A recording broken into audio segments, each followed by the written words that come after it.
Easy था। कितने बनाया आपने? 50 to 60 अराउंड। 91 के आसपास। अरे वाह, अब तक का सबसे हाईएस्ट। नहीं हाईएस्ट। अच्छे moderate, easy to moderate questions. English में वही पैराग्राफ से आपको 8 क्वेश्चंस थे। Hello everyone, this side Patna light और आज पेपर आईपीएस कलर का तो कैंडिडेट पेपर देकर के बाहर आ रहे हैं, उनसे हम बातें करते हैं कि अभी का पेपर क्या अपडेट होने वाला है। एंड इससे के लिए हमारे चैनल को जरूर सब्सक्राइब करिएगा। कितने बनाए आप? 80 अप्रॉक्स। 80 अप्रॉक्स। ओके, आप थोड़ा डिस्क्राइब करिए, लाइक क्वांट कैसा है, रीजनिंग कैसा है, इंग्लिश कैसा है? जैसे कि आप जानते ही हैं कि ये पेपर टाइम Management हाँ का है। टाइम मैनेजमेंट का है, तो टाइम के अकॉर्डिंग इजी ही था पेपर। यदि प्रैक्टिस आपका है, मॉक है, तो डेफिनेटली आप क्रैक करिएगा ही। आपके लिए इजी क्या लगा? इजी इंग्लिश था, मैथ था, वैसे तीनों इजी मतलब था। इजी था। हाँ, 80 अटेम्प्ट करा आपने? हाँ 80 किया। Okay, thank you. हाँ, ओके। आप? 91 के आसपास। अरे वाह, अब तक का सबसे हाईएस्ट। नहीं हाईएस्ट का कोई बात नहीं है। मतलब जितने भी लोगों से मैंने बात करी उनमें से आपका सबसे हाईएस्ट अटेम्प्ट है। आप बताइए, आपके लिए सबसे डिफिकल्ट पोर्शन सेक्शन कौन सा रहा? रीजनिंग शायद से अनसर्टन वाला था। हाँ। और शुरू में ही खुल गया, तो हम उसको चोक कर गए थे। और कोई बात नहीं। शुरू में ही आपको चोक कर दिया। थोड़ा मतलब ज़्यादा टाइम वेस्ट कर दिया था। अच्छा, उसमें रीजनिंग में। ओके, किस क्या बोल रहे हैं? नहीं यार, वो नहीं आया था। Slots स्लॉट्स था। वगैरह। और इनइक्वालिटी का था। इनइक्वालिटी तो कंटिन्यू आई गेस कि 4 थे, 4 सबके आसपास था। हाँ 4 के आसपास था। हाँ पैराजमल काफ़ी इजी था, काफ़ी इजी था। काफी इजी। ओके, मतलब वर्डिंग्स के हिंट दिए, जैसे हाउएवर है या प्रॉक्सी वर्ड था तो दिस प्रॉक्सी है। हाँ अच्छा। तो वो करके पता चल रहा था। इंग्लिश सबसे इजी था। हाँ, मैथ्स डुएबल था, लेकिन मैथ्स का लास्ट का मेरा कुछ रह गया। क्या रह गया? क्वेश्चन सीन करना ही रह गया। अच्छा, 4 से question 5। scene हाँ 4 से 5 मेरा रह गया। 30 पॉइंट पास देखता ओके, मैथ्स में जितने भी आपने क्वेश्चन अटेम्प्ट किए उसमें आपको सबसे इजी क्या लगा?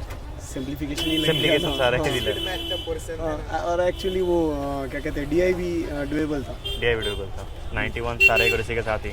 नहीं, रीजनिंग में एक्यूरेसी नहीं है। इंग्लिश में सबसे ज़्यादा एक्यूरेसी अगर पैराजम्बल का जो ई का प्लेसमेंट है ABCD में, अगर ई थर्ड अगर होगा, पता नहीं थर्ड या फिफ्थ में से कोई होगा, तो वो राइट हुआ तो आई गेस इंग्लिश में मेरा सब राइट हो जाता। ओके। मेरा प्लस पॉइंट वही था इसे। ठीक है भैया। Okay, wish you luck, all the best. Easy था। कितने बनाया आपने?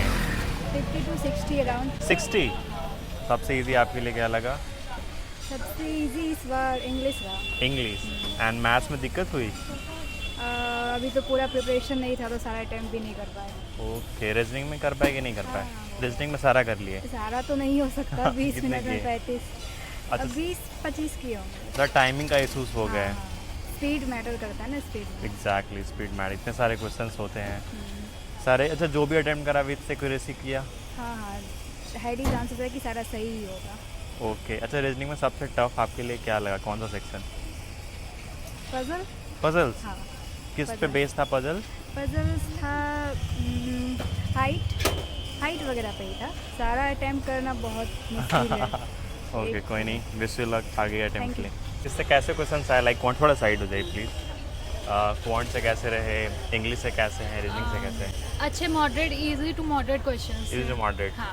और मॉक के कंपेयर करें तो जो मॉक आप दे रहे थे उससे? मॉक हम यस मॉक का देते हैं और टेक्स्ट बुक का। हाँ, तो हाँ। दोनों उसके ही लेवल, यस मॉक का लेवल थोड़ा हाई रहता है, ओके, तो easy to moderate question. Easy to moderate. हाँ। इंग्लिश कैसा रहा? Is it English complicated one या फिर बन नहीं रहे थे? नहीं, इंग्लिश ठीक था, इजी टू मॉडरेट ही था। और उसके जो पैसेज आए थे, हाँ। तो वो उसके ऑप्शंस थोड़े कॉम्प्लिकेटेड थे, वरना अच्छा था। अच्छा, जो पैसेज थे किस टॉपिक से रिलेटेड है? पैसेज से एक पर्सन लक्ष्मी पे बेस्ड था। तो Okay। वो फार्मिंग और अच्छा। Seed plantation crop, Agriculture related। हाँ एग्रीकल्चर रिलेटेड था। ओके।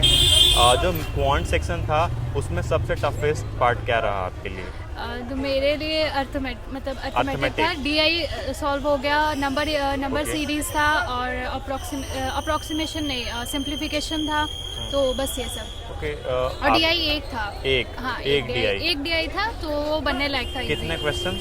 5 क्वेश्चन। 5 क्वेश्चन। हाँ। सिंपल DI का लैंग्वेज था या थोड़ा? नहीं, जैसे DI सिंपल था, हाँ। ग्राफ बेस्ड DI था। Okay। और उसके क्वेश्चंस थोड़े से लेंदी थे, मतलब जैसे कि 2-3 क्वेश्चन लेंदी थे, हाँ। और 4-5 लाइन के, और बाकी इजी 1-2 लाइन के। कि आपने अर्थमेटिक बोला थोड़ा सा डिफिकल्ट रहा है, तो क्यों? क्योंकि मेरा अर्थमेटिक थोड़ा थोड़ा मेरे लिए अच्छा। Week section. ज़्यादा वेरिएबल्स थे क्या उसमें? किस में? अर्थमेटिक में? नहीं, अर्थमेटिक का पोर्शन सिंप्लीफिकेशन और नंबर सीरीज मतलब ज़्यादा था। Okay okay.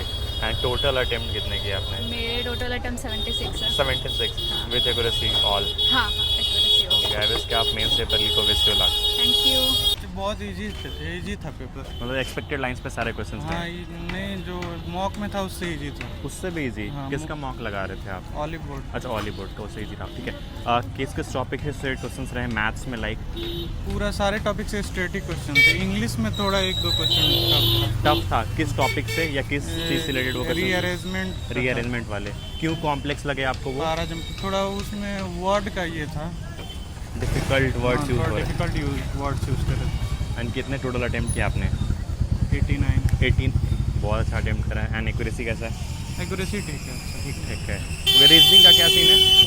रीजनिंग सबसे इजी पेपर रीजनिंग है। सबसे इजी रीजनिंग, उसके बाद रीजनिंग के बाद मैथ है, उसके बाद इंग्लिश। इंग्लिश। जो पैसेज आया वो किस टॉपिक से रिलेटेड थे? पैसेज था, कहानी था, नॉन फिक्शनल? Story था। फिक्शनल स्टोरी या नॉन फिक्शनल? फिक्शनल टाइप का। फिक्शनल टाइप का। ओके, 89 सारा एक्यूरेसी पे ही बना है? सारा एक्यूरेसी पे ही बना है? हाँ, इसमें एक्यूरेसी पे ही बनता है। यहाँ पे हाँ। 4 ऑप्शन में आपको दिखता है तभी मार्क्स करते हो। Okay great. आई विश कि आप मेंस लिखो, wish you luck. Thank you.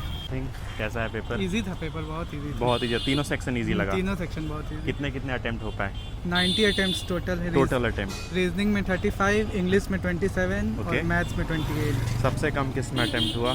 Maths में 28 मैथ्स में। हुआ। ओके, मैथ्स में अर्थमेटिक थोड़ा कैलकुलेटिव दे ओके, दिया। अगर हम टॉपिक वाइज बात करें तो मैथ्स में किस किस टॉपिक से क्वेश्चंस हैं? 10 question simplification, Okay. 1 DI okay and 15 arithmetic question. Okay, जो सिंप्लीफिकेशन है आसानी से बन जा रहा है? सिंप्लीफिकेशन आसान से, मतलब कोई ज़्यादा कैलकुलेशन कोई नहीं? ज़्यादा कैलकुलेशन। डीआई किस पे based? DI bar graph. Bar graph. जो उसका जो लैंग्वेज है, इज इट सिंपल या फिर नहीं, डिफिकल्ट? एकदम सिंपल, बिल्कुल समझ में simple। तुरंत आ जा हाँ, रही है? तुरंत समझ में आ कैलकुलेशन प्रिसाइज आ रहा है या फिर थोड़ा बड़ा? नहीं, कैलकुलेशन भी प्रिसाइज। प्रिसाइज आ रहा है। अर्थमेटिक अर्थमेटिक के क्वेश्चंस थोड़े वेरिएबल वाले थे। एक्स वाई वेरिएबल बन रहे थे। Single variable, double Double variable? variable। Double variables. Okay, and reasoning में बताइए।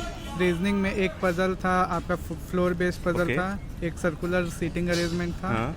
एक अनसर्टेन सीटिंग अरेंजमेंट था। ओके। और वो नंबर न्यूमेरिक सीरीज जो रहता है, अच्छा। अल्फा न्यूमेरिक सीरीज, वो था। हाँ। और इनइक्वालिटीज़ के 3 क्वेश्चंस। ग्रेट। एंड इंग्लिश में? इंग्लिश में वही पैराग्राफ से आपको 8 क्वेश्चंस थे। हाँ। और फिल इन द ब्लैंक्स में 5 क्वेश्चंस आपको थे, Okay। वर्ड भरने थे आपको। ओके और पैरा जम्बलिंग था 1 क्वेश्चन। ओके। पैसेज? पैसेज वही 8 क्वेश्चंस। 8 क्वेश्चन। किस टॉपिक से पैसेज? पैसेज थे आपको, एक लेडी थी जो कि सीड फार्मिंग कर रही थी, मतलब एक स्टोरी टाइप था, अच्छा, मतलब non fictional? Non fictional okay. Story. जो पैसेज का लैंग्वेज है, इज इट सिंपलर? हाँ, सिंपल सिंपल। बिल्कुल सिंपल और एकदम टू द वे क्वेश्चंस थे। Okay, straight forward question. Straightforward out of 90 कितनी पॉसिबिलिटी है सही होने के?